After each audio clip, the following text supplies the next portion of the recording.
Steven Universe, whatever episode this is, Warp Tour. This episode is a pretty good episode, if not a little bit jarring and kind of a little bit odd. I say that because this episode is basically the plot of this one is Steven sees something in the warp and outside the warp stream, and he's trying to tell the gems about it to go find it, but they're super dismissive of him. And so he gets really tired looking for it, and he gets all frustrated until they eventually find it. And I think it's jarring because number one, it's weird to see Steven acting so assertive. But what I also don't understand is Steven has literally never acted like this in the show, and this is in the first season of the show.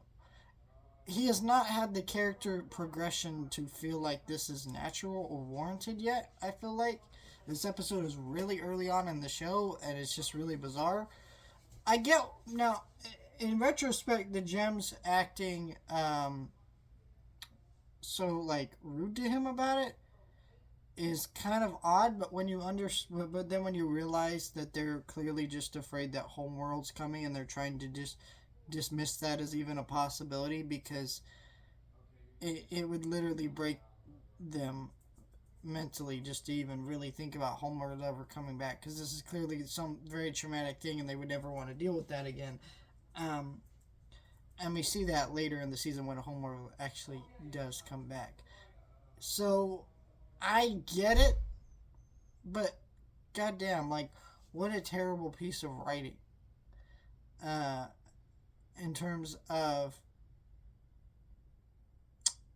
just not doing a good job of make either of these character points feel natural. I don't know. You could see the character motivations on paper, but just the way they come across on the screen was way too jarring of an episode. So I do think this is a good episode overall for kind of giving us a hint of what's going on out there. But it is kind of like really fucking jarring.